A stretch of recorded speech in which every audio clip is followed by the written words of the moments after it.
اعوذ باللہ من الشیطان الرجیم بسم اللہ الرحمن الرحیم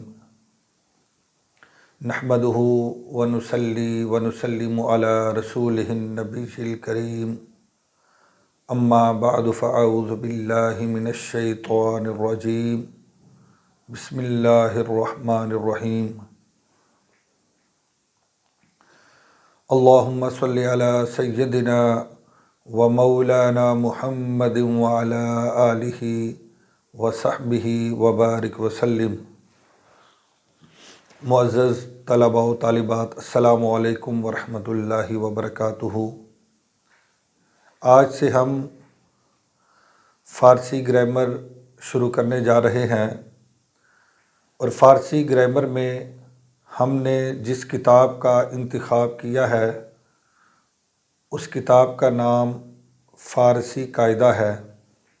ویسے تو آپ کو بازار سے فارسی گرامر پر مختلف کتب مل سکتی ہیں، لیکن ہم نے اس فارسی قاعدے کا انتخاب کیوں کیا؟ وہ اس لیے کہ اس کتاب کو نہایت خوبصورت اور سلیس انداز کے ساتھ ترتیب دیا گیا ہے کہ ابتدائی طلباء کے لیے اس سے پڑھنا، اس سے سیکھنا، اس سے سمجھنا اور اس سے یاد کرنا نہایت آسان ہے۔ ویسے تو فارسی گرامر کے اوپر مختلف کتب دستیاب ہے، لیکن فارسی قاعدہ کی یہ خاصیت ہے کہ اس سے سیکھنا سمجھنا نہایت آسان ہو جاتا ہے۔ اس لیے ہم نے بہتر اور مناسب سمجھا کہ ہم آپ کو، چونکہ فارسی گرامر شروع کرنے جا رہے ہیں آپ کے لیے، تو آپ کے لیے جو آسان سے آسان کتاب ہو، جس سے آپ کو پڑھنا اور آپ کے لیے جس سے سمجھنا اور سیکھنا اور یاد کرنا آسان ہو، ہم نے اسی کتاب کو آپ کے لیے منتخب کیا۔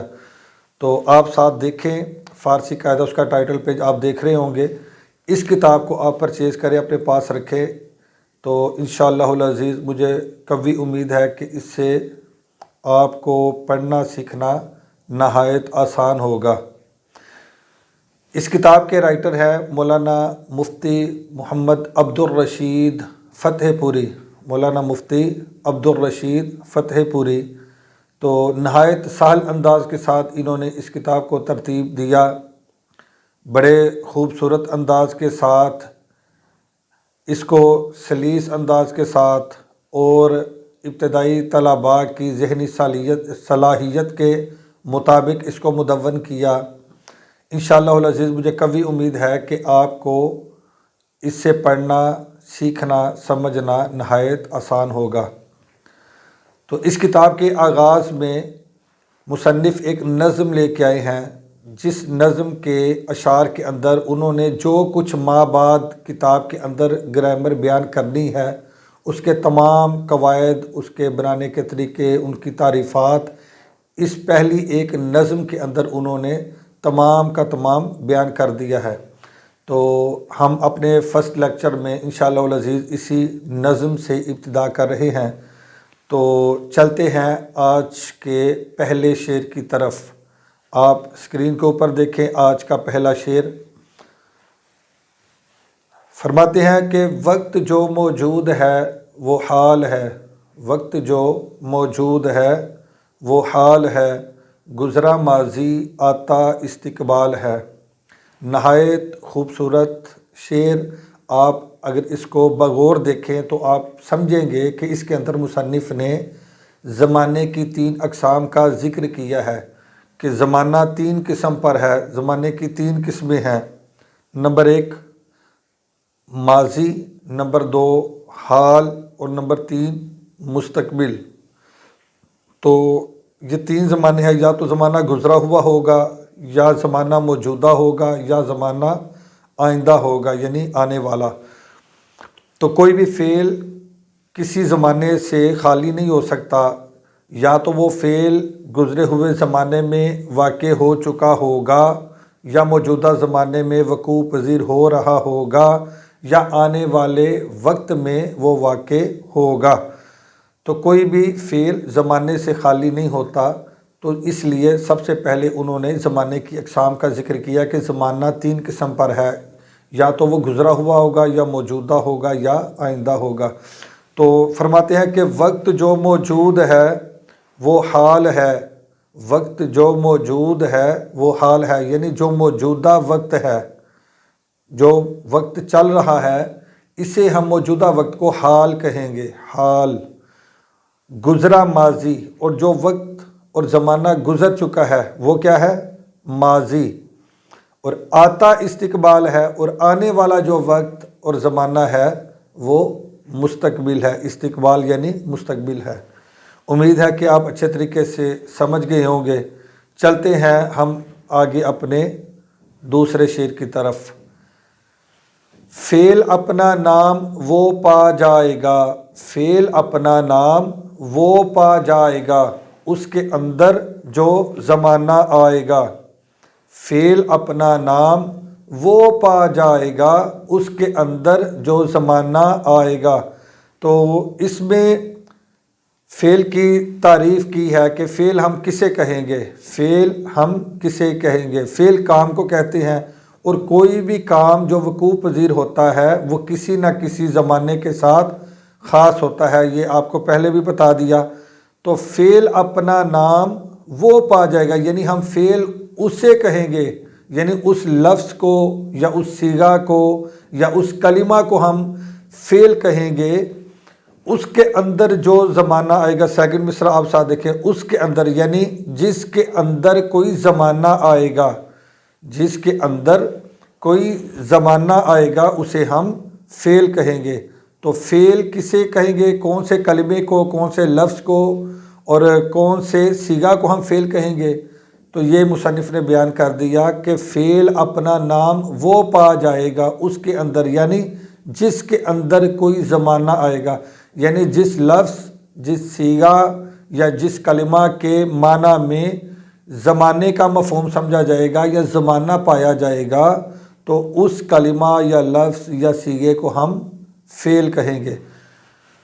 تو دوبارہ آپ شعر کو دیکھیں۔ فعل اپنا نام وہ پا جائے گا، اس کے اندر جو زمانہ آئے گا، یعنی جس کے اندر کوئی زمانہ آئے گا وہ فعل ہوگا۔ تو امید ہے کہ آپ سمجھ چکے ہوں گے۔ چلتے ہیں ہم آج کے تیسرے شعر کی طرف، آپ اسکرین کے اوپر دیکھیں۔ جمع جس میں حال و استقبال ہو، جمع جس میں حال و استقبال ہو، وہ مضارع ہوتا ہے اے نیک خو۔ جمع جس میں حال و استقبال ہو وہ مضارع ہوتا ہے اے نیک خو۔ اب فعل مضارع کی تعریف بیان کر رہے ہیں کہ فعل مضارع وہ فعل ہے جس کے اندر دو زمانے پائے جائیں، جس کے اندر دو زمانے پائے جائیں۔ وہ دو زمانے کون سے ہیں؟ وہ فعل حال ہے اور فعل مستقبل ہے۔ جمع جس میں حال و استقبال ہو، حال و استقبال یعنی فعل حال اور فعل مستقبل، جمع جس میں حال و استقبال ہو وہ مضارع ہوتا ہے اے نیک خو۔ تو اے نیک خو یا اے باصفا یا اے جوان یا اے حق پرست، اس طرح کے مختلف الفاظ مصنف لاتے ہیں وزن شعری کے لیے۔ تو اے نیک خو کا ویسے معنی ہوتا ہے اچھی خصلت والا، اچھی عادت والا، اچھی اور نیک سیرت والا، اور اسی طرح اچھی سیرت کا جو مالک ہو، اچھی خصلت والا ہو، اسے بھی نیک خو کہتے ہیں۔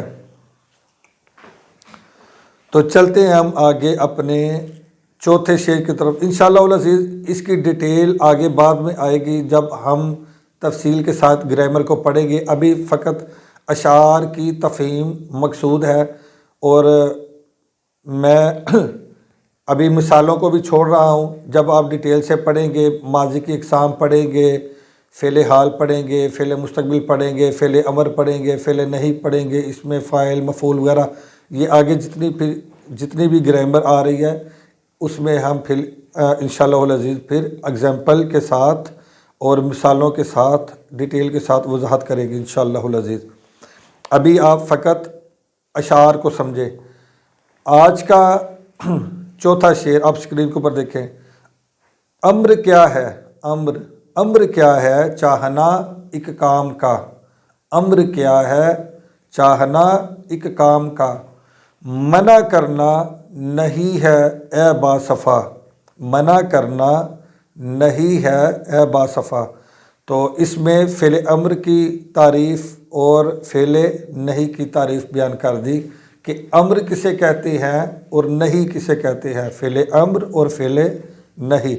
تو کہتے ہیں امر کیا ہے، چاہنا ایک کام کا، یعنی کسی کام کی، کسی فعل کی چاہت، یہ امر ہے۔ چونکہ ہم مخاطب سے کسی فعل کو طلب کرتے ہیں، چاہتے ہیں کسی کام کو، جیسے میں کسی کو حکم دوں کہ تو پانی لا، یہ امر کا صیغہ ہے، تو پانی لا، پانی لا یہ امر ہے، تو میں اس سے پانی یعنی پانی لانے کا فعل طلب کر رہا ہوں۔ تو کسی کام کی چاہت، کسی فعل کی چاہت جو مخاطب سے کی جائے، اس کو امر کہتے ہیں۔ اور اسی طرح منع کرنا نہیں ہے اے باصفا، اور ایسے ہی کسی فعل سے منع کر دینا یہ فعل نہیں ہوگا، جیسے تو پانی مت لا، تو پانی مت لا، تو یہ نہیں ہے، یعنی کسی کام سے روک دینا، منع کر دینا۔ چلتے ہیں ہم آگے آج کے 5ویں شعر کی طرف۔ جو کرے ایک کام، چلے پچھلے شعر میں آپ دیکھ لیں باصفا کا لفظ یوز ہوا ہے، تو باصفا یہ صاف ستھرے کو کہتے ہیں، صاف ستھرے کو، صاف و شفاف کو۔ اسی طرح بے ریا کو بھی باصفا کہتے ہیں، اسی طرح مخلص کو بھی باصفا کہتے ہیں، اور اسی طرح صاف دل والے کو بھی باصفا کہتے ہیں، جس کا دل پاک و صاف ہو اسے بھی باصفا کہتے ہیں۔ تو چلتے ہیں آج کے 5ویں شعر کی طرف۔ جو کرے ایک کام، جو کرے ایک کام، فاعل اس کو جان، فعل واقع جس پہ ہو مفعول مان۔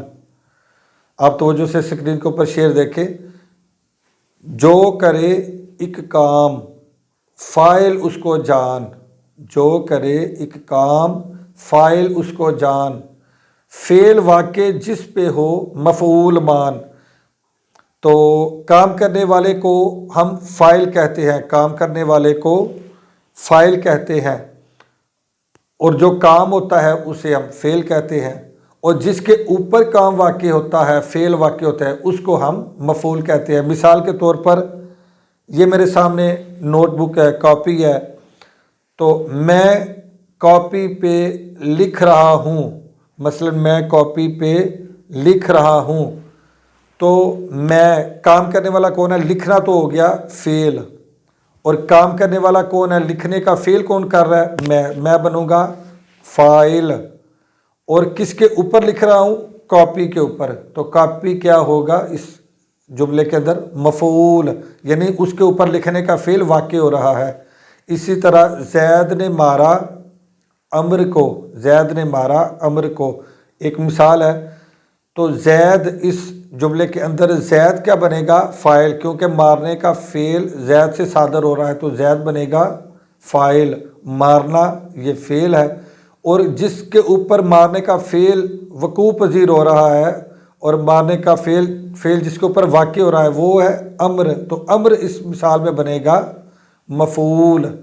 تو اب توجہ سے شعر کو دیکھیں، انشاءاللہ العزیز آپ کو سمجھ آئے گی۔